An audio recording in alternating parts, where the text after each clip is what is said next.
आप सबको जय मसीह की। परमेश्वर का धन्यवाद हो इस सुंदर समय के लिए जो उसकी दया, उसकी करुणा, उसके अनुग्रह से उसने हमें दिखाया है। आज हम लोग यीशु मसीह के एक बहुत ही अलग रूप को इस वीडियो में परमेश्वर के वचन से और परमेश्वर के पवित्र आत्मा की सहायता से देखने और समझने का प्रयास करेंगे। और ये रूप है, हम लोग जानते हैं कि बाइबल बताती है कि यीशु मसीह परमेश्वर का मेमना है, और बाइबल ये भी बताती है कि यीशु मसीह यहूदा का शेर है। तो आप यीशु को के कौन से रूप से मिलना चाहेंगे? क्या आपने सोचा है यीशु मसीह कौन है? तो आप में से अक्सर बहुत सारे लोग बोलेंगे कि हम लोग तो यीशु मसीह को बहुत अच्छे तरीके से जानते हैं। यीशु मसीह परमेश्वर का मेमना है। यीशु मसीह अति करुणा में परमेश्वर है। वो एक प्रेमी परमेश्वर है, दयालु परमेश्वर है, विलंब से क्रोध करने वाला एक महान पिता है और एक महान परमेश्वर है। लेकिन कई बार हम लोग इस बात को भूल जाते हैं कि वो परमेश्वर का मेमना तो है, लेकिन साथ में यहूदा का सी भी है, यहूदा का शेर भी है। यीशु मसीह परमेश्वर का मेमना है। यूहन्ना बपतिस्मा देने वाले ने जब यीशु मसीह को देखा, यूहन्ना रचित सुसमाचार उसका पहला अध्याय 29 वचन, दूसरे दिन उसने यीशु को अपनी ओर आते हुए देखकर कहा, देखो यह परमेश्वर का मेमना है जो जगत के पाप उठा ले जाता है। यीशु मसीह परमेश्वर का मेमना। यशायाह 53 अध्याय उसका 3 से 7 वचन तक यीशु मसीह के विषय में ऐसा बताता है, वह तुच्छ जाना जाता और मनुष्यों का त्यागा हुआ था। वह दुखी पुरुष था, रोग से उसकी जान पहचान थी और लोग उससे मुख फेर लेते थे। वह तुच्छ जाना गया और हमने उसका मूल्य न जाना। निश्चय उसने हमारे रोगों को सह लिया और हमारे ही दुखों को उठा लिया। तो भी हमने उसे परमेश्वर का मारा कूटा और दुर्दशा में पड़ा हुआ समझा। परंतु वह हमारे ही अपराधों के कारण घायल किया गया, वह हमारे अधर्म के कामों के हेतु कुचला गया। हमारी ही शांति के लिए उस पर ताड़ना पड़ी कि उसके कोड़े खाने से हम चंगे हो जाएं। हम तो सब के सब भेड़ों की नाई भटक गए थे।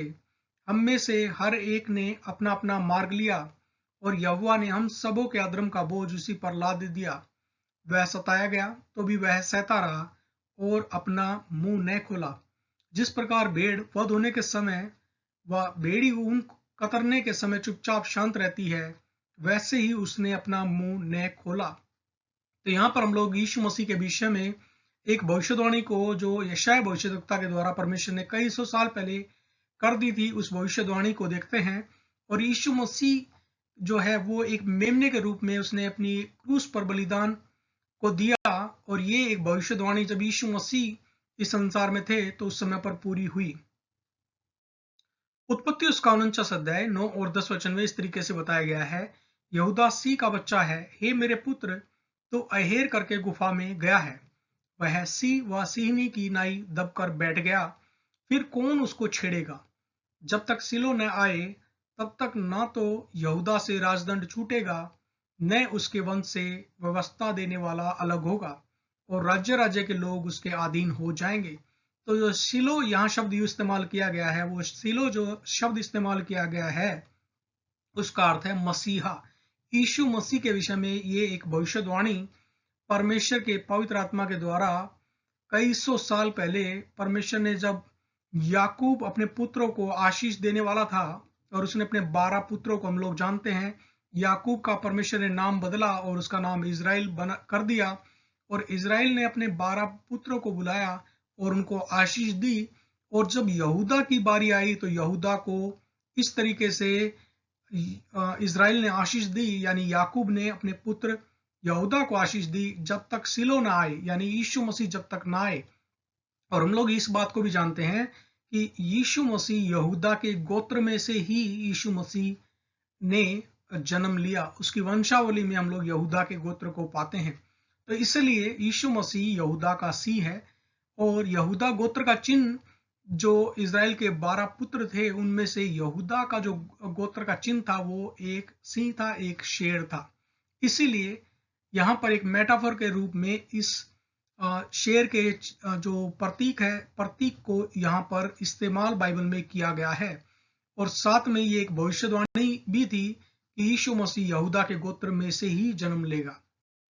प्रकाशित वाक्य का 5 अध्याय 1 से 6 वचन के अंदर भी हम लोग फिर से यीशु मसीह को यहूदा के गोत्र का सी के रूप में उसका चित्रण को पाते हैं। उसको यहाँ पर प्रतीकात्मक रूप से फिर से बताया गया है कि वो यहूदा का शेर है। और जो सिंहासन पर बैठा था, मैंने उसके दाहिने हाथ में एक पुस्तक देखी, जो भीतर और बाहर लिखी हुई भी, और वह 7 मोहर लगाकर बंद की गई थी। फिर मैंने एक बलवंत स्वर्गदूत को देखा, जो ऊंचे शब्द से यह प्रचार करता था कि इस पुस्तक के खोलने और उसकी मोहर तोड़ने के योग्य कौन है, और न स्वर्ग में और न पृथ्वी पर न पृथ्वी के नीचे कोई उस पुस्तक को खोलने या उस पर दृष्टि डालने के योग्य निकला। और मैं फूट फूट कर रोने लगा, क्योंकि उस पुस्तक के खोलने या उस पर दृष्टि करने के योग्य कोई न मिला।